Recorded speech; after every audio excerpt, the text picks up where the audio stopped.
28 जानेवारीला राज्याचे उपमुख्यमंत्री अजित पवार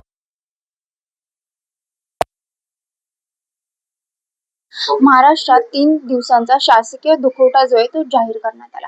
मात्र 28 जानेवारीलाच अल्पसंख्याक विकास विभागाकडून अल्पसंख्याक दर्जाचे प्रमाणपत्र जे आहे त्याचं वाटप करण्यात आल्याचा आरोप काँग्रेसकडून करण्यात आलेला आहे। या विषयावर बोलण्यासाठी माझ्यासोबत महाराष्ट्र काँग्रेसचे सरचिटणीस अक्षय जैन आहेत। काय सांगाल, नेमकं संपूर्ण प्रकरण काय आहे आणि काय तुमचा आरोप आहे? 28 जानेवारी रोजी संपूर्ण महाराष्ट्र शोक म्हणणार होतं की अजितदादांचं जे दुःखद निधन आणि ऍक्सिडेंट झालेलं त्या संदर्भात ते ज्या विभागाचे मंत्री होते, अल्पसंख्याक विकास विभाग त्यांच्याकडेच होतं आणि दादांकडे असताना तिथं अल्पसंख्याक दर्जा प्रमाणपत्र असतो जो संस्थांना दिला जातो, ज्याचे बरेच फायदे असतात आणि त्याच्यावर काही आक्षेप घेतल्यामुळे दादांच्या पूर्वी तो चार्ज होता माणिकराव कोकाटेंकडे। तर माणिकराव कोकाटेजींनी त्याला स्थगिती दिलेली की तुम्ही प्रमाणपत्र देण्यात येऊ नये। त्यामुळे साधारण नोव्हेंबर, डिसेंबर, जानेवारी या 3 महिन्यात कुठंच पत्रांचं वाटप करण्यात आलेलं नव्हतं।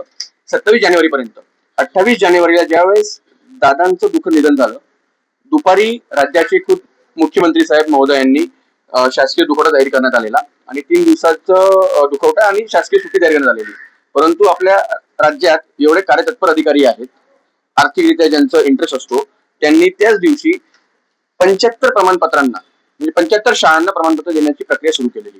3 महिने एकही प्रमाणपत्र देण्यात आलेलं नव्हतं, परंतु पुढच्या 3 दिवसात साधारण 20 संस्थांना 75 प्रमाणपत्र देण्यात आलेले। याची चौकशी होणे खूप गरजेचं आहे। ही किती असंवेदनशील लोक या शासनात भरलेली याचं हा सरळ उदाहरण आहे आणि त्यामुळे आमची मागणी आहे राज्याचे मुख्यमंत्री दोघं उपमुख्यमंत्र्यांनी याच्यावर कारवाई होणं खूप गरजेचं आहे। त्यावेळेस कोणते अधिकारी मंत्रालयात होते का? कारण की अप्रूव्ह झालं म्हणजे अधिकारी तिथे असतीलच ना। त्याला लॉग इन आयडी पासवर्ड हा विषय असतो आणि त्यांच्या मार्फत तो अप्रूव्हल होतो। तर लॉग इन आयडी आणि पासवर्ड कोणाकडेही नसतं, ते काही जे संबंधित अधिकारी ज्यांच्याकडे ते राईट्स आहेत त्यांच्याकडे दिलेलं असेल आणि त्यांनी घरी बसून केलं, ऑफिसमध्ये बसून केलं। हे IT विभाग जो आहे शासनाचा, तर महाआयटी कडनं याची माहिती संबंधित विभाग 5 मिनिटात काढून घेऊ शकतो की याचा ऍक्सेस कुठून होतो आणि कोणत्या IP ऍड्रेसवरून हे झालेलं आहे आणि ते सरळ येऊन जाईल। त्यामुळे त्याची चौकशी होणं खूप गरजेचं आहे।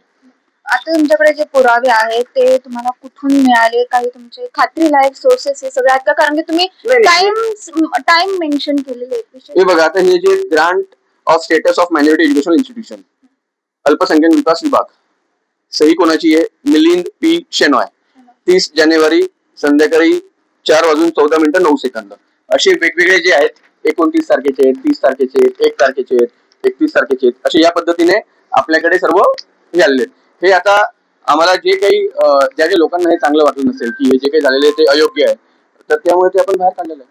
आज सुनेत्रा पवार पुण्यातच होते, तुम्हाला हा विषय त्यांच्या समोर मांडावा असं नाही वाटलं का? किंवा तुम्हालाच या विषयी कधी समजलं? नाही, आम्हाला ज्यावेळेस आज मला ही माहिती मिळाली तर मी सर्व कागदपत्रांचं व्हेरिफिकेशन केलं, आधी ती जुळवाजुळव केली आणि त्यानंतर पत्रकारांना आता इथं पत्रकार म्हणून बोलवलं, जेणेकरून याची माहिती देऊन संपूर्ण महाराष्ट्रभर हा विषय जाणं खूप गरजेचं आहे। हा राजकीय विषय नाहीये, हा विषय जो आहे हा किती असंवेदनशील लोक आपल्या राज्यात भरलेली आहे त्याचा हा विषय। काल आपण बघितलं असेल, कालच मंत्रालयात एका अधिकाऱ्यावर अँटी करप्शन ब्युरोची रेड पडते। लाजीरवाणी गोष्ट आहे ही, कुठे चाललोय आपण?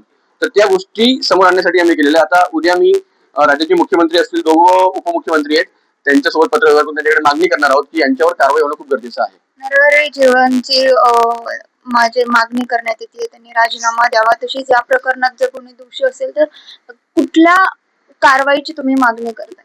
यांना बडतर्फ केलं पाहिजे, यांना सस्पेंड केलं पाहिजे। बडतर्फ असेल, सस्पेन्शन असेल, जे काही असेल प्रोटोकॉल नुसार किंवा शासकीय कायद्यानुसार जे काही त्यांच्यावर कारवाई करते ती कारवाई होणं गरजेचं आहे।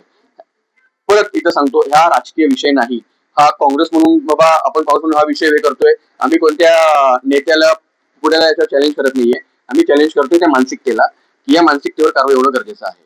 जे कोणी त्याचे दोषी असतील, आता आमच्याकडे जे नाव आलं ते शेनॉय म्हणून आहे, त्याच्यात शेनॉयकडे तो ऍक्सेस नसेल, तो ऍक्सेस त्यांनी त्यांच्या खालच्या अधिकाऱ्यांकडे दिली असेल, त्यांच्यावर तुम्ही कारवाई करा। शेनॉय नसतील, तुम्ही त्यांना क्लीन चिट देऊन टाका, परंतु सही जी आहे ती शेनॉय साहेबांची आहे। आता शेनॉय साहेबांनी स्वतःहून केलेला आहे ऍक्सेस की त्यांच्या खालचे अधिकारी जे असतील, कक्ष अधिकारी असतील, जी कोणी क्लरिकल असतील, तर त्यांच्यावरती कारवाई होणं अपेक्षित आहे।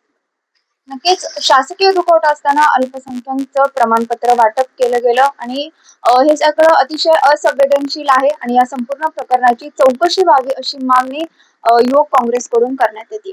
शिवानी लकडे, टाइम्स ऑफ महाराष्ट्र, पुणे।